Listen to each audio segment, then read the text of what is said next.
उस समय गांव में खेतों में था बचपन में, तो इधर से उधर भागना, इतनी बड़ी बड़ी जगहों में बड़ा हुआ और फिर मुझे एक कमरे में कन्फाइन कर दिया। उस टाइम पे तो ऐसा लगता था कि यहाँ से भाग जाऊंगा। उसके बाद था कि अगर मैंने आज जॉब स्टार्ट कर दी तो फिर कभी क्विट नहीं कर पाऊंगा। फिर मैंने बहुत सारे एग्जाम के फॉर्म भरे राजस्थान के। 3 महीने के पीरियड में मैंने 5-6 एग्जाम दिए और सारे में फेल हो गए। और फिर ऐसा लगा कि फिर से वहीं आगे जहाँ शुरू किया था, बट वही सोचा कि अब इससे नीचे तो नहीं जा सकते, तो वापस से स्टार्ट किया। In 2022 I got to know about Karandeep sir. और फिर मैंने जैसे ज्वाइन किया, सर का जो एक टेस्ट डिस्कशन वाला फॉर्मेट है उसमें उन्होंने इतने क्लियरली सारी चीज़ें डिस्कस करके जो कंसेप्चुअल क्लैरिटी दी है चीज़ों की, वो अलग लेवल की थी। My whole thanks in this regard is to Karandeep sir. Level up IAS का जो बेसिक कंटेंट है वो गुड इनफ है कि आप उसके साथ जा सकते हो। उसके अलावा बहुत ही कम वैल्यू एडिशन की ज़रूरत पड़ेगी आपको। पहला आंसर आप परफेक्ट लिखोगे नहीं, जिस दिन आप शुरुआत करोगे उस दिन थोड़े थोड़े आगे बढ़ते जाओ। शायद लास्ट आंसर भी परफेक्ट ना लिखो, लेकिन काम हो जाएगा आपका मीन्स में। Hello everyone, welcome to Level Up IAS UPSC podcast. So as I said, this podcast is going to be about UPSC, the preparation of UPSC CSE. So we are having All India rank 265 with us, who has cleared this UPSC CSE 2024. We are having Dinesh Vishnoi with us. He cleared this exam in his 5th attempt, and he is the one who has scored one of the most highest marks in anthropology, his optional subject. He has scored 297 in anthropology. So of course he'll be having his experience, his strategies that he used and that he utilized during his preparation, which are going to be very helpful for you if you're started to prepare for this exam or if you are in the middle of the preparation. So I would advise you to watch this podcast till the end. So without wasting much time, let's have Dinesh Vishnoi with us. Hello sir, how are you doing? Hello ma'am, I'm good. So Dinesh, if we start with your educational background, could you please tell me something about your educational background? Where have you grown up and from where you belong to? Okay. So basically I belong to Jalore district of Rajasthan. I have done my initial schooling from my village itself. Thereafter I moved to Mumbai, and from there I did 10th, 12th, graduation. I did my graduation BSc in Information Technology from Guru Nanak Khalsa College, Mumbai.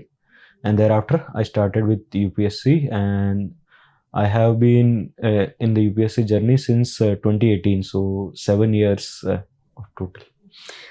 Very, very congratulations to you for clearing this exam. Whole team here at Level Up IAS, Karan sir, everybody is very happy when they got to know that you have cleared this exam. Karan sir ने especially mention भी किया था आपके बारे में कि he has scored one of the highest marks in anthropology. So really we are very happy to have you today with us. So how was your experience here? Thank you ma'am, and my experience with Level Up IAS has been very good one. I joined Level Up IAS since in 2022 attempt. There I got 255 in anthro, and this year I got 297. And the whole my whole thanks in this regard is to Karandeep sir, because before this I did not had much background in anthropology, and I was not very much clear about the subject itself. And there was also this thing that during those time when I started preparation in anthropology, there was no one where you can look for all things. Like someone was good in physical anthropology, someone was good in socio-cultural, or someone was good in one department, someone was good in other department. So that place where you can do everything in anthropology, that Karandeep sir has provided, and I'm very thankful to the sir for this. So basically, Karan sir, for you in optional was a one-stop solution. Yes, one-stop solution we can say. Yeah, because यही term मेरे को दिमाग में आया जब आपने बोला ना कि कोई भी हर कोई अलग-अलग branches में specialized है. But Karan sir, if we talk about him, तो he is, I think, somebody who is the one-stop solution for anthropology, right? हाँ, मतलब करण सर का इक्वली गुड है कि थियरीज भी इतना अच्छा से पढ़ा लेंगे, आर्कियोलॉजी भी पढ़ा देंगे और फिजिकल भी पढ़ा देंगे, और सारे में उनका मतलब मंत्राज देने वाला फॉर्मूला भी मुझे बहुत सही लगता है कि जो मेरे पर्सनालिटी को सूट करता है कि डू द मिनिमम एफर्ट, और फिर सर भी वो बताते हैं कि आपको बेयर मिनिमम इतना करना है, और फिर उससे आप एक कॉमन फॉर्मेट की तरफ वो ले जाते हैं, और वो सबसे बेस्ट रहता है क्योंकि रिमेम्बरिंग लोड और एग्जाम टाइम में इतना याद रखवाना लास्ट टाइम में मुश्किल ही हो जाता है. Right, right. So going back to, you were talking about your educational background and the place where you have grown up. You grew up in Rajasthan, right? Yes. And then you mostly completed your studies in Maharashtra, Mumbai. So आपने बड़े होते हुए मतलब what has been the difference that you've seen in Rajasthan and in Mumbai?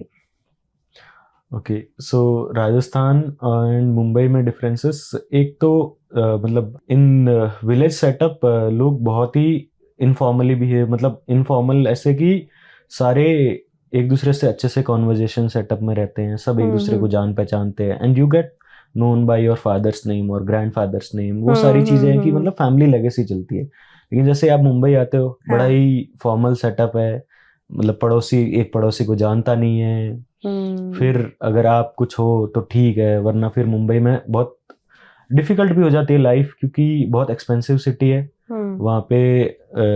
मतलब हर चीज़ के लिए आपको थोड़ा सा स्ट्रगल करना पड़ता है, स्पेस बहुत कम है। जैसे मैं गांव में खेतों में था बचपन में, तो इधर से उधर भागना, इतनी बड़ी बड़ी जगहों में बड़ा हुआ, और फिर मुझे एक कमरे में कन्फाइन कर दिया। वो मतलब उस टाइम पे तो ऐसा लगता था कि यहाँ से भाग जाऊं घर।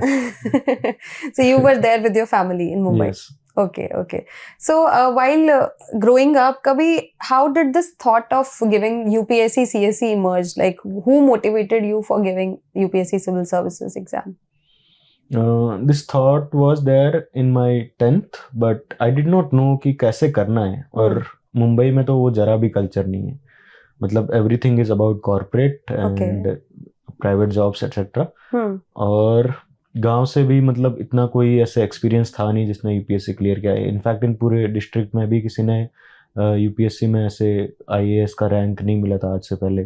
तो वो एक बैकग्राउंड भी था ना, मेरे नोन था कोई, तो पता नहीं था कि होता कैसे। तो और फिर फैमिली की कंडीशंस ऐसी बन गई, फाइनेंशियल कंडीशंस, की मुझे ग्रेजुएशन करते ही जॉब की ज़रूरत थी। तो उस टाइम पे फिर मैंने बीएससी इंफॉर्मेशन टेक्नोलॉजी इसीलिए लिया था कि it will give me a immediate job. लेकिन फॉर्चुनेटली थोड़ा सा ग्रेजुएशन के टाइम ऐसे संयोग बना कि मैं अपने ड्रीम को वापस से ला पाऊँ। तो ग्रेजुएशन जैसे ही मैंने कंप्लीट किया, उसके बाद था कि अगर मैंने आज जॉब स्टार्ट कर दी तो फिर कभी क्विट नहीं कर पाऊंगा। और फिर मैं मुंबई में एक ऐसा बंदा रह जाऊंगा जो पूरी जिंदगी जॉब करेगा, ना कोई जानता है ना कोई पहचानता है, एक छोटा सा घर होगा, उसी में रह जाऊंगा। और उस मतलब कॉन्टेक्स्ट में मैंने सोचा कि कुछ और लाइफ में ऑप्शंस देखने चाहिए, और वहां पे फिर यूपीएससी मुझे एक अच्छा ऑप्शन दिखा, इसलिए। तो while you were growing, आप राजस्थान में जब पढ़ाई कर रहे थे उस टाइम पे was there a moment when you saw कि what the services can do, or have you ever met a person who was an officer, या कभी यूपीएससी समझ कैसे आया कि who is an IAS officer? ये कब रियलाइज हुआ IAS IPS कौन होते हैं? ये तो मतलब ग्रोइंग अप ऐसा कोई एक्सपीरियंस रहा ही नहीं कि किसी डीएम से या फिर आईएएस आईपीएस से मुलाकात हो पाए। लेकिन एक ऐसा इनिशिएटिव लिया था हमारे डिस्ट्रिक्ट के कलेक्टर साहब, मतलब वो 2016 में जितेंद्र सोनी जी है, उन्होंने चरण पादुका करके एक इनिशिएटिव लिया था। And in that what he did was it distributed around 1 lakh free boots to people. और राजस्थान में एक कल्चर होता है मैम भामाशाह वाला, तो उसमें कैसे है कि लोगों को अगर आप बताओ कि हम ये एक अच्छा काम करने जा रहे हैं, तो वो अपने आप से मतलब मनी देंगे कि आप ये अच्छा काम कर पाओ। तो उन्होंने वो अंडर प्रिविलेज बच्चों के लिए स्टार्ट किया था, और राजस्थान के जो भामाशाह कल्चर वाले लोग हैं उन्होंने उसको बहुत सपोर्ट किया। इसको मैंने बाद में जब पढ़ा तो मुझे लगा कि अच्छा, ऐसी चीजें आप बढ़िया अच्छी चीजें कर सकते हो, तो उससे भी एक अच्छा इंस्पिरेशन बन गया मेरा। So when you started, if we talk about now the beginning of your preparation, when you started preparing for this exam, you said that you didn't join a job because you knew कि अगर job join कर लिया तो I won't be able to quit the job because of the financial constraints. So when you started preparing for it, how did you think? Because if somebody has to start from tomorrow, so what the factors a person has to consider before beginning, and what did you consider before you began? During the start जो 2-3 factors मैंने लिए थे कि एक तो 2 years max to max 3 years तक मैंने try करना है, तब तक कुछ हो जाए तो ठीक है, वरना स्विच बैक करूंगा जॉब। स्टार्टिंग में मतलब मेरा यही एम था। तो वो पहला फैक्टर था। और उसमें क्या है कि फिर आपका पुश अच्छा रहता है, आप 5 साल का प्लान बना के आ जाओगे ना, तो इनिशियल डेज में थोड़ा आराम से बैठ जाओगे, हाँ ठीक है बहुत टाइम है, राइट, नो 5 year प्लान। तो नो 5 year प्लान, तो इनिशियली मैंने थोड़ा अच्छे से पुश कर पाया था। लेकिन उस दौरान फिर थोड़ा सा ये भी हो गया कि जब इतने 13-14 आवर्स की आप स्टडी करने की ट्राई करो और फिर वो हो नहीं पाता है, फिर एंजाइटी क्रिएट हो जाती है, स्लीप में भी इश्यू हो जाता है, तो वो सारी चीज़ें होने लगी, तो फिर थोड़ा सा अपने आप को रिलैक्स करने का भी ट्राई किया, और उसमें फिर थोड़ा ये बेयर मिनिमम वाली अप्रोच ले आया कि 60 घंटे जॉब कर रहे हैं मेरे फ्रेंड्स, तो मैं भी 8 घंटे पढ़ता हूँ, बाकी टाइम जैसे वो जी रहे वैसे जीता हूँ। इस अप्रोच के साथ मैं कंटिन्यू करता रहा। ओके। और फाइनेंशियल फैक्टर्स में हाँ, थोड़ा सा आपकी फैमिली का सपोर्ट होना चाहिए।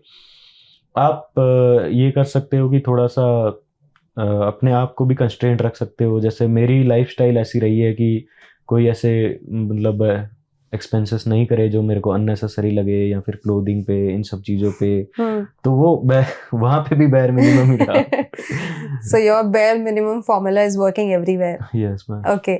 So जैसे मैंने आपसे पूछा स्टार्टिंग में जब आपने प्रिपरेशन स्टार्ट करना था, तो you said that these are some of the factors that you can take care of. But इसके अलावा जब अगर हम स्टडीज को लेके बात करें कि स्टार्टिंग किसी को कैसे करनी चाहिए, अगर कोई कॉलेज से पास आउट है, ही वांट्स टू अपीयर और she wants to appear first time, तो क्या क्या चीज़ें कंसीडर करनी चाहिए? क्या प्रीलिम्स और मेंस की इंटीग्रेटेड प्रिपरेशन करनी चाहिए, या कैसे सबसे पहले देखना चाहिए इसको? हाँ, तो स्टार्टिंग बेसिकली आपने इंटीग्रेटेड ही रखना है, prelims mains, and depends on कि आपका क्या बैकग्राउंड है, उस हिसाब से आप कंसिडर कर सकते हो। अगर आपका बैकग्राउंड है तो you might not require even foundation course वगैरह, और अगर नहीं है बैकग्राउंड तो उसमें लेने में कोई हार्म नहीं है अगर आपकी कंडीशंस ऐसी है।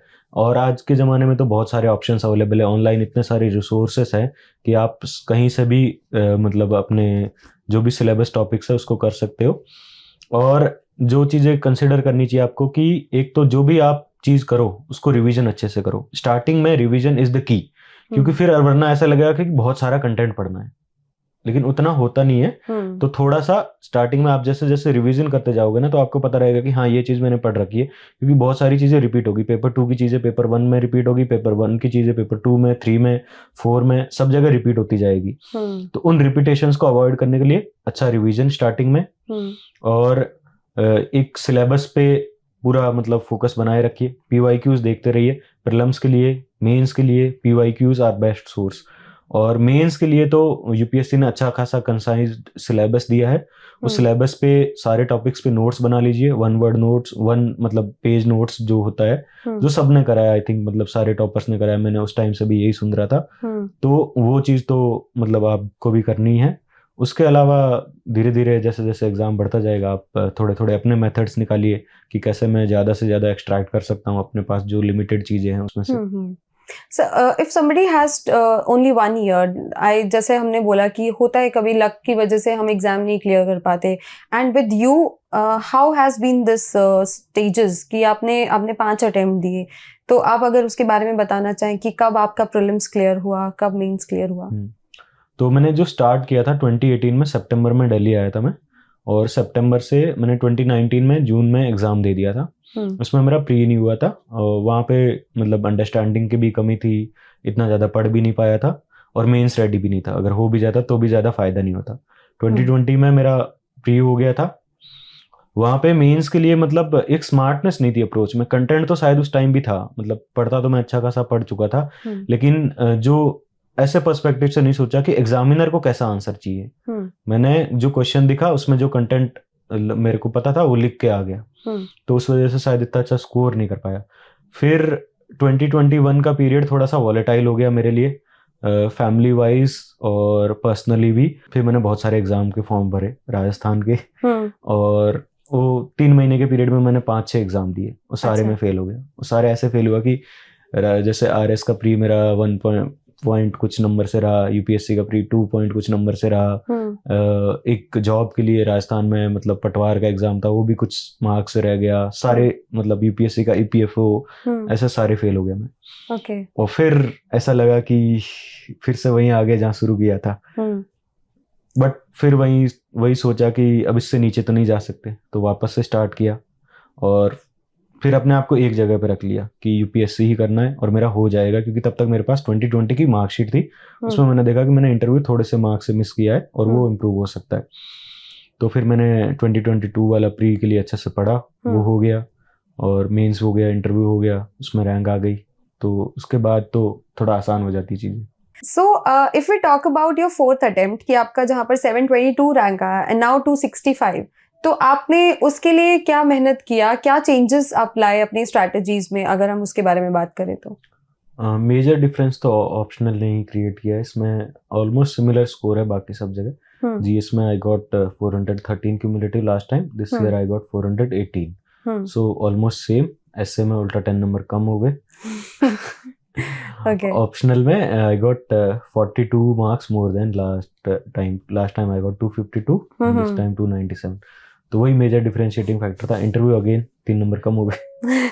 So if we talk about your optional anthropology, सबसे पहले तो moving further, उससे पहले हम ये बात जानना चाहते हैं, why did you choose anthropology? Anthropology, हाँ, उस टाइम पे जब मैं ऑप्शनल की सर्च कर रहा था तो मुझे मतलब पता ही नहीं था कि आईटी एक ऑप्शनल होता नहीं है, इंफॉर्मेशन टेक्नोलॉजी। तो फिर मैंने देखा कि कोई तो सब्जेक्ट लेना पड़ेगा, और उसमें फिर एंथ्रोपोलॉजी बेस्ट अपीलिंग था कि उसमें ट्राइबल्स भी था, एवोल्यूशन भी था, इन दोनों में मेरा इंटरेस्ट था। और उस टाइम पे जो मतलब गाइडेंस मटेरियल सारी चीज़ें अवेलेबल थी, टॉपर्स के स्कोर्स आ रहे थे, मार्क्स आ रहे थे, तो इन सारी चीज़ों फैक्टर्स को कंसिडर करके मैंने एंथ्रो की तरफ अपना मतलब एंथ्रो को ही चूज कर लिया, फिर फाइनल कर दिया। Okay, and then when you started preparing for anthropology, आपने बताया that you joined here for the test series. So when you joined the test series in your previous for your previous attempt और अभी, तो आपको उसमें आपने क्या क्या changes किए and how Karan sir has helped you in improving the score? So in the initial attempt 2020 वाले में, वहाँ पे उस टाइम पे मुझे पता ही नहीं था लेवल अप का, और I did not know about Karandeep sir. तो फिर मैंने उस टाइम पे एक अलग इंस्टीट्यूट में ज्वाइन किया था। This year in 2022 I got to know about Karandeep sir, और फिर मैंने जैसे ही ज्वाइन किया, सर का जो एक टेस्ट डिस्कशन वाला फॉर्मेट है, उसमें उन्होंने इतने क्लियरली सारी चीज़ें डिस्कस करके जो कंसेप्चुअल क्लैरिटी दी है चीज़ों की, वो अलग लेवल पे थी। क्योंकि बहुत सारी चीज़ें ऐसी है जिनमें आपको बहुत माइन्यूट सा डिफरेंस होता है और समझ ही नहीं आती वो फिर वो यहाँ पे आने के बाद 2022 में एक कंसेप्चुअल क्लैरिटी आई, फिर समझ आया कि अच्छा ऑप्शनल में ऐसी चीज़ों को आप वापस से यूज़ कर सकते हो। फिर उसके बाद तो थोड़ा थोड़ा वैल्यू एडिशन था, और 2022 में भी मतलब नॉलेज पार्ट तो ठीक ठाक था, वहाँ पे शायद मैं एग्जीक्यूशन में थोड़ा सा लैग कर गया था एग्जाम डे पे, वो इस बार थोड़ा बेटर हो गया। Okay. So, was there any advice that sir gave you when you cleared the exam in the previous attempt of yours कि this could have been improved when the marks came? So, अगर कुछ उस conversation के बारे में if you would like to tell us. तो sir से मेरी बात हुई थी, तो उन्होंने बोला कि इतना भी बुरा स्कोर नहीं है, ठीक ठाक स्कोर है। और फिर मैंने उनको बताया कि ऐसा मेरा थोड़ा सा एग्जीक्यूशन का मिस्टेक हो गया कि मैंने टाइम मैनेज सही से नहीं कर पाया, खासतौर पे पेपर 1 में। तो सर ने बोला कि एक तो इसको करेक्ट कर लेना, और PYQs 5 साल के फिर से अच्छे से कर लो, क्योंकि थोड़ा सा मैं 2018 में जब अपना स्टार्ट किया था जर्नी, तो उस टाइम तक के PYQs अच्छे से थे, उसके बाद के 3-4 साल के ऐसे देख देख के छोड़ दिए थे, अच्छे से करे नहीं थे। तो 5 साल के PYQs फिर से लेके बैठा, और फिर उनको इस बार अच्छे से सॉल्व किया, और उन्होंने ही सारा डिफरेंस क्रिएट कर दिया मतलब। And if you talk about this attempt of yours, जहाँ पर आपने again you joined the test series, the value addition, what is the role of value addition? Because we see there are foundation students who are doing the foundation here at Level Up IAS, so they sometimes ask for value addition.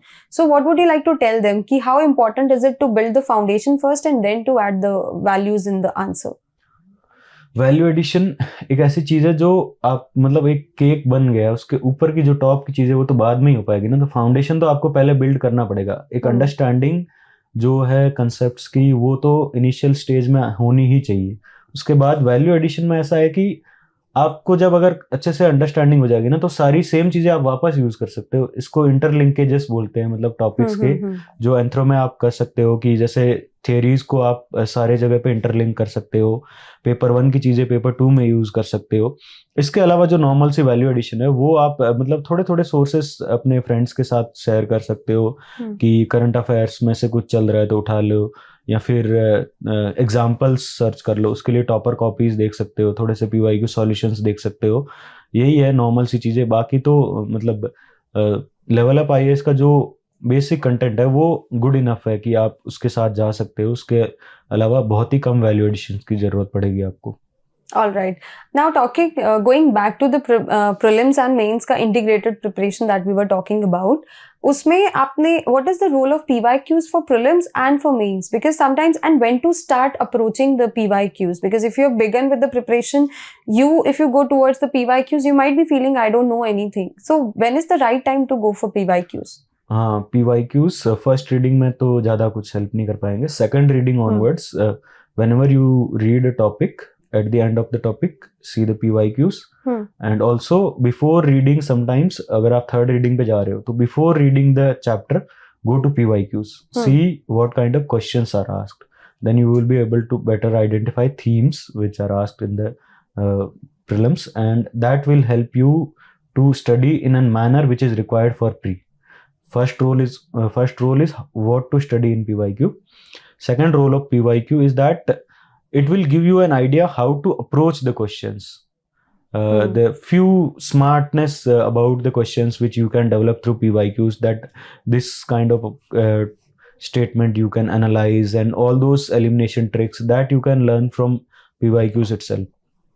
So if I ask you that you have an aspirant sitting in front of you and you have to guide the person कि एक साल के अंदर इस preparation को कैसे complete करना है, because with your experience you have done it so many times, you have cleared the prelims multiple times, you have cleared the mains multiple times, you have cleared the interview also multiple times, so you are the person who's having so much of experience and the strategies in your mind. So if you have somebody in front of you who has to clear this exam in the very first attempt, so what should be the plan for 1 year?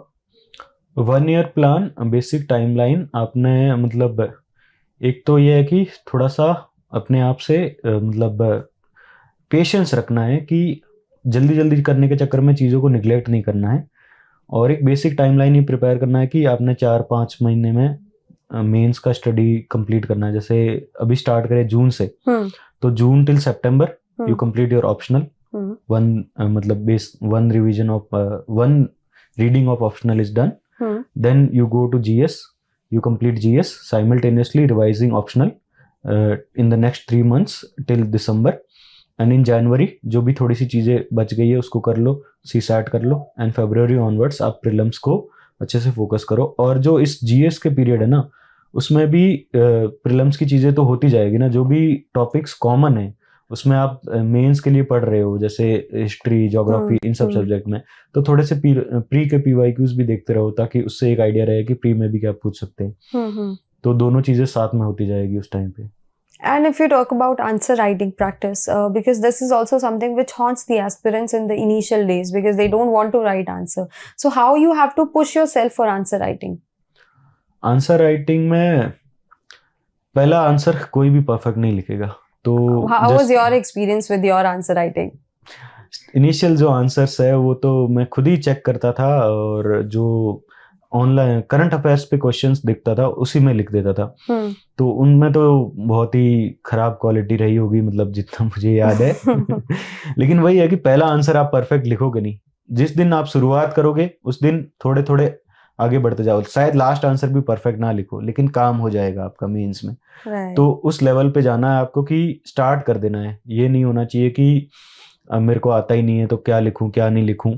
और जो जो syllabus के topic हो रहे हैं उसके basic PYQs देख लो, जो थोड़े से पहले साल पूछे गए, जैसे 2015, 16, 17 उस ईयर्स में थोड़े से मतलब बेसिक क्वेश्चंस पूछे जाते थे. तो उन क्वेश्चंस को पहले लिख लो, बाद में थोड़े से एडवांस की तरफ आ जाओ. और मेंस में थोड़ा करंट अफेयर का भी रोल रहता है. तो PYQ देखते टाइम थोड़ा सा ये भी आइडेंटिफाई कर लो कि इसमें शायद करंट अफेयर का रोल हो सकता है इस क्वेश्चन को पूछने में. तो उन चीज़ों पे भी थोड़ा ये नहीं होना चाहिए कि ये क्वेश्चन स्पेसिफिकली मैं कवर नहीं कर पाऊंगा अपने नोट से, हो सकता है वो करंट अफेयर से आया हो. Right. So and one more thing with answer writing is, what do you think that the evaluator, what the examiner and the evaluator expects out of one answer? उसको क्या चाहिए उस आंसर के अंदर? You must have thought about it and उसको आपने crack भी किया होगा. So thinking from examiner's perspective, ये आपने सोचना है कि एग्जामिनर को कैसे मेरा आंसर बेस्ट लगेगा. तो उसमें सिंपल सी चीज़ है कि आप एक बेसिक इंट्रोडक्शन कंक्लूजन ये तो होना ही चाहिए, और इंट्रोडक्शन कंक्लूजन थोड़ा सा मतलब अच्छा हो जाए, कैची हो जाए तो वो बहुत अच्छी बात है. इसके अलावा जो मेन क्वेश्चन की डिमांड है वो डिमांड आप इनिशियल पार्ट में ही एड्रेस कर दीजिए। और डिमांड में अगर सब पार्ट्स है ना, तो सारे सब पार्ट्स को अलग अलग एड्रेस कीजिए। जैसे ऐसे पूछ लिया कि किसी क्वेश्चन में कि for example painting in India, how they give insight to social, political, cultural life, तो इन तीनों को आपने अलग अलग लिखना है। और इसके बाद एक थोड़ा सा वैल्यू एडिशन चीज आप लास्ट में कर सकते हो कि एक नई चीज ऐड कर दो। तो 2-3 मतलब सब हेडिंग्स बना दोगे ना, तो वो ज़्यादा बेटर रह जाएगी। और जितना ज़्यादा ब्रॉड जा सकते हो, जितनी ज़्यादा डिमेंशंस कवर कर सकते हो, वो ज़्यादा बेटर रहेगा। Okay, so this was your thinking for answer writing.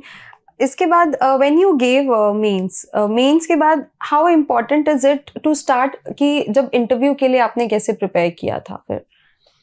Okay, तो मेंस के बाद इंटरव्यू के लिए बेसिकली मैं तो रिजल्ट का वेट करता था, उसके बाद ही स्टार्ट करता था। इंटरव्यू के लिए न्यूज़पेपर, बेसिक सोर्स तो यही है न्यूज़पेपर से। और 2-3 चीज़ें ये है कि आप अपने आप से क्वेश्चंस करिए, अपने डायफ को उठाइए, अपने आप से क्वेश्चन करिए, अपने आप ही आंसर कीजिए, उसको फ़ोन में रिकॉर्ड कर लीजिए या फिर शीशे के सामने बैठ के, मतलब कांच के सामने बैठ के आंसर्स करिए। तो वहाँ पे बहुत सारी चीज़ें आपको पता चलेगी कि हाँ मेरी ये चीज़ें हैं जो मैं शायद बेटर कर सकता हूँ। तो एक ये प्रोसीजर है। दूसरा है कि थोड़े से आंसर्स प्रैक्टिकल बनाने की ट्राई कीजिए।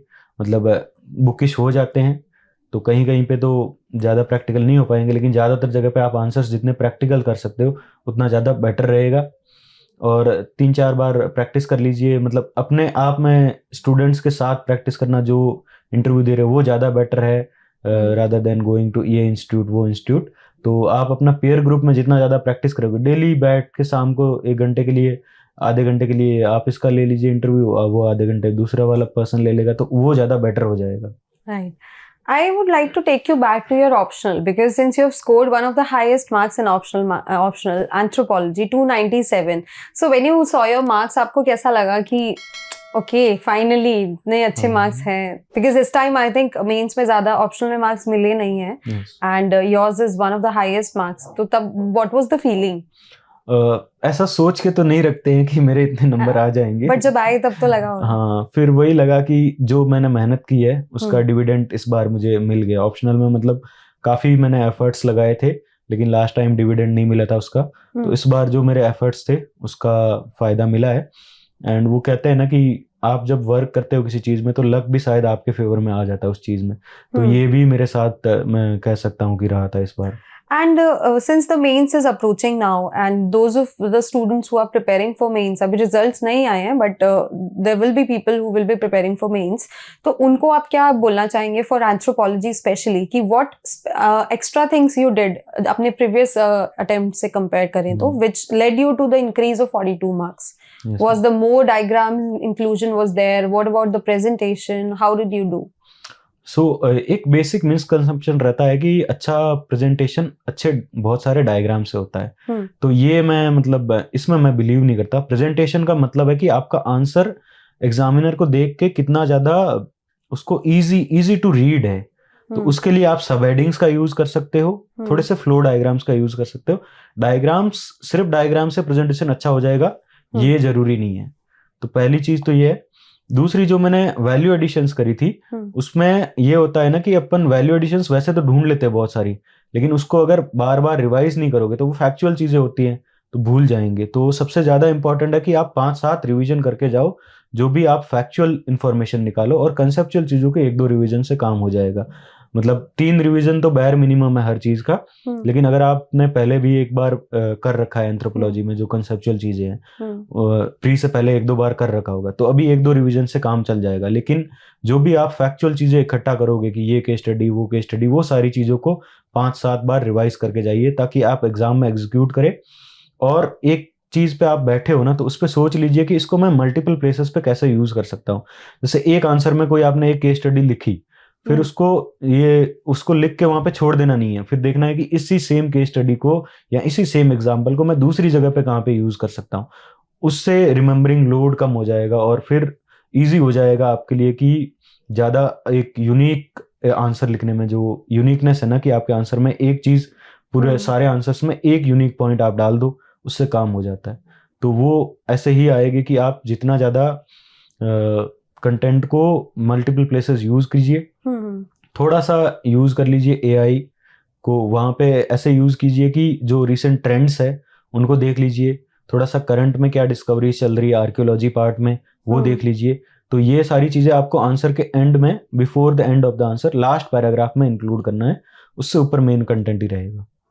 And as far as the case studies and the current affairs is concerned for anthropology, what role, how Karan sir has made your effort, has reduced your effort in it?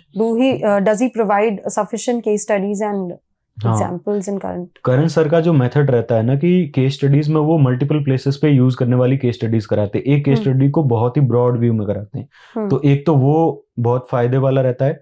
Second, sir ने इस बार जो 2024 का mains था उससे पहले एक last में video डाली थी, उसमें 4-5 केस स्टडीज करंट अफेयर्स कोविड-19 पे खास तौर पे बनाई थी। और वो सेम क्वेश्चन कोविड-19 का इम्पैक्ट ऑन मार्जिनलाइज्ड सेक्शन आ गया एग्जाम में, पेपर 2 में। वो पूरा करंट अफेयर बेस्ड क्वेश्चन था और फॉर्चुनेटली सर ने वो पहले केस स्टडी करा रखी थी, तो उसी सेम केस स्टडी को मैं रिपीट करके आ गया था एग्जाम में। सो ऐसा एग्जाम मोमेंट की बात करें, when you writing the paper of anthropology only, तो जब अगर you said that sir has given some case studies and examples, तो तब वो देखते हो और वो आ गया, व्हाट वाज दैट फीलिंग? मतलब इससे और भी क्वेश्चंस ऐसे कुछ थे क्या जो आपको ऐसा लगा कि ये तो मैंने किया था तब, एज इट इज आ गया है? फीलिंग पेपर 2 का इस बार तो पेपर थोड़ा सा एप्लीकेशन ओरिएंटेड ज़्यादा था और मुझे तो काफ़ी टफ लगा था। जब एग्जाम दे रहा था तो ऐसा कुछ लगा नहीं था कि इतना अच्छा स्कोर आएगा, क्योंकि बहुत टफ पेपर, अराउंड 160 ना, 161। हाँ, तो जब मैं पेपर लिख रहा था तब तो ये था कि इसको किसी तरह से ख़त्म करना पड़ेगा।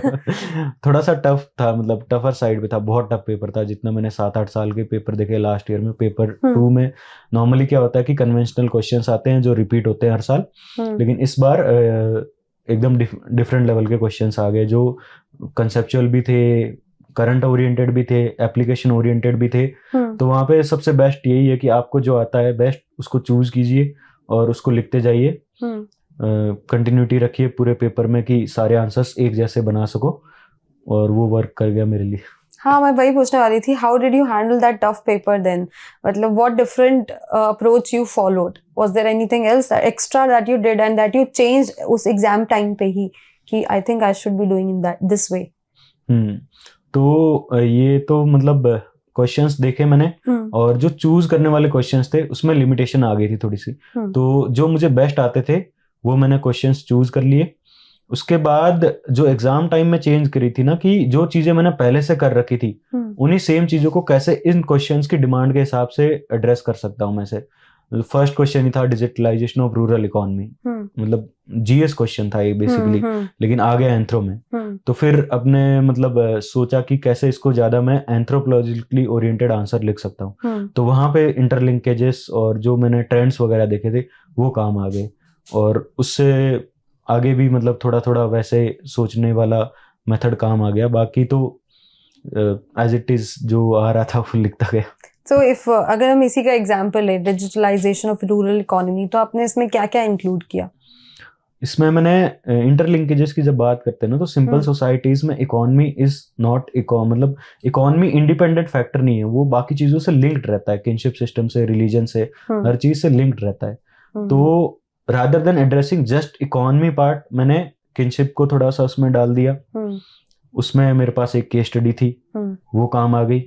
और इकोनॉमी में ही जैसे अभी इंडिया में जो ट्रेंड्स चल रहे हैं कि नॉर्मल सी चीज़ है, अपन अर्बन क्लैप पे, तो वहाँ पे बहुत सारे लोगों को एम्प्लॉयमेंट मिल रहा है, तो वो एक नया ट्रेंड था, वो भी एग्जाम मतलब क्वेश्चन के एंडिंग में डाल दिया कि ये चीज़ भी हो रही है। तो ऐसी चीज़ों से हेल्प मिल गई थी मुझे। So if we talk about the motivation, what has kept you motivated in all these 5 attempts? Because of course there are aspirants who feel demotivated, who don't want to study the other day if they study for 10 hours for one day. So what has kept you motivated? Constant source of motivation तो एक तो self believe था मुझे कि एक ना एक दिन मैं इसको क्लियर कर लूंगा एग्जाम को, और ये बिलीफ मतलब इनिशियल डेज से ही था मेरे अंदर, तो वो आपको चलाए रखता है। दूसरा था कि हर बार जब एग्जाम देके आता था तो ऐसा लगता था कि इस बार ये चीज थोड़ी सी मिस हो गई, तो उसके लिए लगता था कि फिर से देके उसको करेक्ट करके आना है। तो और ये था। तीसरा फैमिली सपोर्ट सिस्टम, बहुत मतलब मेरे फैमिली ने मेरे को बहुत सपोर्ट किया है। जो मैंने 2021 में भी एग्जाम्स दिए थे बहुत सारे, उसमें ऐसा नहीं था कि फैमिली प्रेशर था, मैंने अपने खुद से ही दिए थे, तो घर वालों ने बहुत सपोर्ट रखा है और उस वजह से फिर आपको ऐसा नहीं लगता कि यहाँ भाग लूँ वहाँ भाग लूँ, तो वो ज़्यादा बेटर हो जाता है। But don't you think that with every attempt जब थोड़ा सा हम क्लोज आ जाते हैं तो we feel हम एक लूप में फंस जाते हैं, we stuck in a loop कि चलो नेक्स्ट टाइम दे देंगे, and next time also you don't do it, कुछ प्रॉब्लम हो जाता है, थोड़ा अनलकी हो जाते हैं, then you again attempt for it, then you again attempt for it, so you keep on attempting, and वो somewhere मतलब it is not good for a aspirant or a person जो 6-7 साल दे रहे हैं हम लोग, because you only said that you were going to appear for only 2 or 3 times maximum, but you kept on doing this. तो आप इसके बारे में क्या कहना चाहोगे? When should a person think of plan B? Plan B, okay, so plan B तो initial time में ही आपके पास एक तो थोड़ा सा होना चाहिए। और ये जो रिपीटेशन वाली बात है, इसमें मतलब मेरा थॉट ये है कि अगर आपको पता चल जा रहा है कि यहाँ पे मैं स्टक हो जा रहा हूँ, तो या तो आप ब्रेक लेके उसको करेक्ट कर दीजिए 1 साल का, या फिर किसी और चीज़ में जॉब ले लीजिए और फिर उसके साथ यूपीएससी दे दीजिए। तो उसमें भी ये है कि आप 6-7 अटेम्प्ट देना चाहते हो तो यू कैन डू, वरना तो बहुत डिफिकल्ट हो जाता है। मेरे केस में मतलब मैं सरवाइव कर गया, लेकिन हो सकता है कि सब को ना मिल पाए सारी चीज़ें, तो फिर उस चीज़ में तो आपको प्लान भी होना ही चाहिए। एंड मोटिवेशन की मैं दोबारा बात करती हूँ, तो मोटिवेशन ऐसा क्या एक चीज थी जो आप जिसने आपको कॉन्स्टेंटली मोटिवेट करके रखा? ये तो था ही थॉट कि I do it, but was there any incidental thing और is there anything in your memory that was keeping you motivated बार बार? कि नहीं, कुछ लोग दिमाग में किसी चीज को रख लेते हैं, कोई फोटो लगा लेते हैं सामने, was there a case, such case with you? मतलब ऐसे केस में तो ये था कि मेरे फादर का बहुत रोल रहा है मेरी लाइफ में मोटिवेशन में, और मुझे ये था कि how happy he will be when I clear this exam. मैं खुद तो शायद कितना, मेरे को तो हैप्पीनेस से ज़्यादा रिलीफ है कि चलो इससे पीछा पढ़ना नहीं पड़ेगा, वापस प्री नहीं देना पड़ेगा, वापस मेंस नहीं देना पड़ेगा, तो मुझे तो वो रिलीफ ही ज़्यादा है रादर देन हैप्पीनेस। लेकिन जो पापा की हैप्पीनेस थी वो मुझे हमेशा मोटिवेटेड रखती थी कि वो कितने खुश होंगे, और उनकी जो जर्नी रही है लाइफ में मतलब बहुत डिफिकल्ट रही है। 12 साल की एज में वो घर से निकले थे, मुंबई गए थे एज ए मतलब उन्होंने काम किया, तो काफ़ी डिफिकल्ट फेजेस से निकले हैं, और उनकी उस जर्नी को ही मतलब मेरे मोटिवेशन में आ जाती थी कि कितने उनको सेटिस्फेक्शन मिलेगी कि उनका सारा हार्ड वर्क पे कर गया एक दिन। And if you talk about the support from your siblings and from your friends and peer group, so कैसे वो आपको हेल्प करता है एग्जाम प्रोसेस में? हाँ, फ्रेंड्स और पीयर ग्रुप में मतलब मैं लकी रहा हूँ कि हमेशा मेरे को अच्छे दोस्त मिल गए हर स्टेज में। जब स्टार्टिंग में प्रीलिम स्टेज में था तो मुझे 2-3 अच्छे दोस्त मिल गए थे जिन्होंने मुझे बताया कि प्री में कैसे आप थोड़ी सी स्मार्टनेस ला सकते हो, कि ये चीज़ें कर लो जिससे एग्ज़ाम में मतलब कि ये टॉपिक्स ज़्यादा इंपॉर्टेंट है, या इस तरीके से 50-50 वाले ऑप्शंस या ये चीज़ें। तो इनिशियल स्टेज में वो था, फिर मेंस में आया तो वहाँ भी अच्छे दोस्त मिलते गए, और लास्ट में ये भी था कि एक फियरलेसनेस की अप्रोच भी कुछ फ्रेंड्स से मिल गई कि आपको डरना नहीं है, क्या होगा, ज़्यादा से ज़्यादा फेल होंगे ना, फेल होगे तो एक बार देख लिया, अगली बार क्या पता पास हो जाओ। तो ये भी हेल्प मिलती है फ्रेंड्स से। बाकी उन्होंने मतलब हमेशा कॉन्स्टेंटली यही बताया कि एक ना एक दिन निकाल लेगा, लगे रहो बस। और सिबलिंग्स में मेरे भाई ने मेरे को खूब सपोर्ट किया है। ऐसा था कि कभी कभी थोड़े बहुत पैसे इधर उधर कम पड़ जाए तो भाई से ले लिए, भाई से ले लिए, अंकल से ले लिए, तो वो भी काफ़ी अच्छा मतलब ज़रूरी भी होता है, और उन्होंने भी बहुत सपोर्ट किया है मेरे को। How are you going to pay them back now? उनके लिए तो पेमेंट ये जॉब निकलना ही है, बाकी तो। So is there abhi, how are you enjoying this phase of your life? Are you going out? You're enjoying with family, with friends? Have you gone for a vacation? Vacation वाला तो अभी तक नहीं हो पाया है, लेकिन घर पे ही था मैं 1 महीने से। पापा मम्मी के साथ, भाई के साथ, सारे लोग घर आ गए थे। सब अपने मतलब मेरे जो इमीडिएट फैमिली सब ने जो अपने काम धंधे छोड़ के घर पे आ गए और 15-20 दिन सारे घर पे बैठे थे। तो so what places you like the most in Mumbai? Did you go there with your family? Mumbai में तो ज्यादा प्लेसेस लाइक करने में बीचेस ही है, और तो इतना कुछ है नहीं। Marine drive. हाँ, मरीन ड्राइव वगैरह एक दिन गए थे शाम को पापा के साथ, बाकी तो So, what was their what was your mother's reaction seeing the marine drive और वो सब देख के?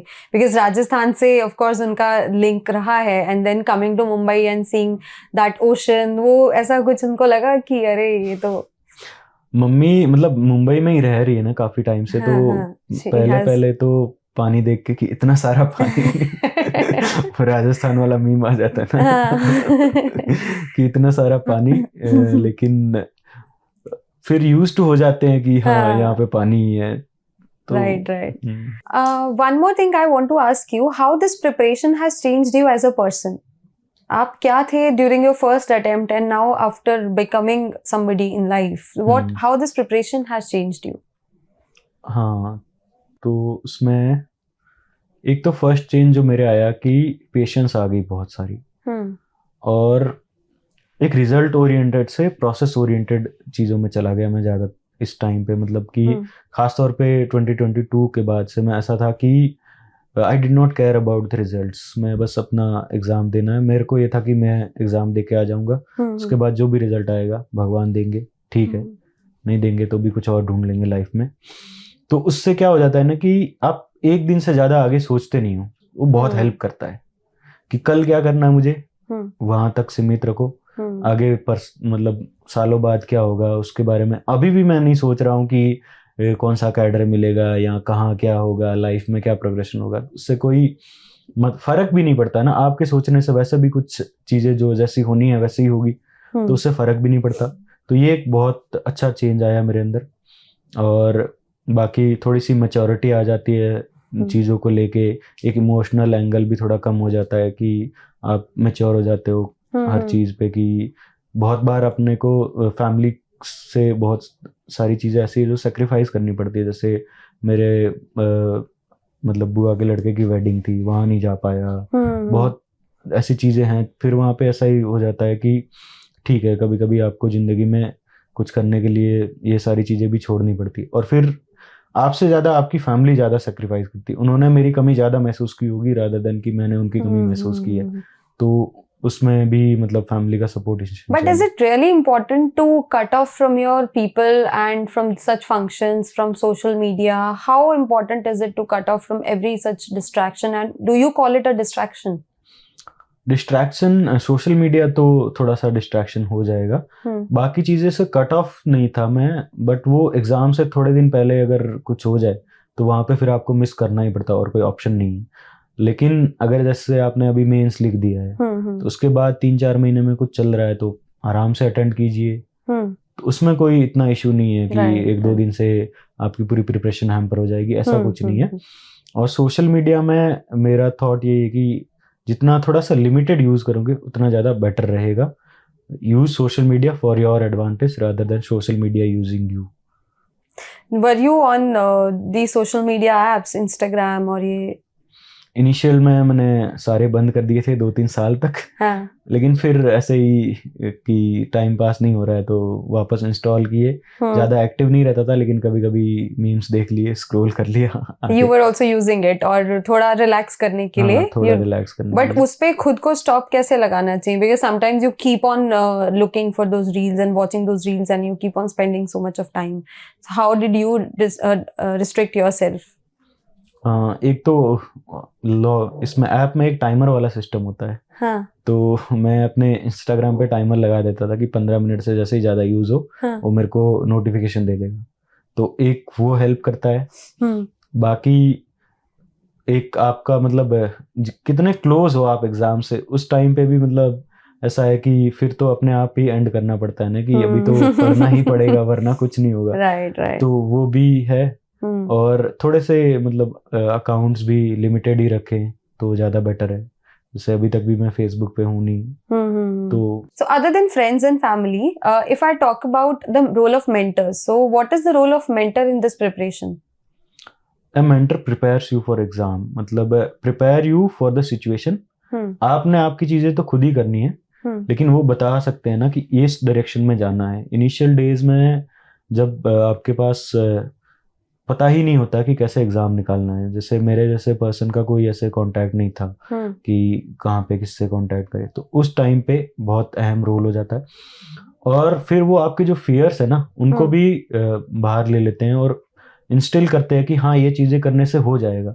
जैसे हमने सुना है बहुत बार कि रिवीजन करने से हो जाएगा या ये पढ़ने से हो जाएगा, लेकिन फिर भी अंदर अंदर आदमी को थोड़ा सा डाउट तो आ ही जाता है कि क्या होगा सच में। तो वहां पे भी मेंटर का मतलब रोल रहता है। और करण सर ने भी मेरे ऑप्शनल में इस रिगार्ड में बहुत हेल्प करी है।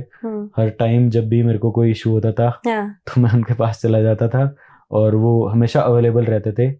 व्हाट्सएप पे मैसेज कर दिया रात देर रात, जब भी उनको टाइम मिलता था रिप्लाई कर देते थे। तो ये भी बहुत इम्पोर्टेंट है। So, ऐसे एग्जाम से पहले did you call Karan sir, उनसे बात किया था आपने दोनों एग्जाम से पहले कि sir I am feeling bit nervous या कुछ ऐसा हुआ था?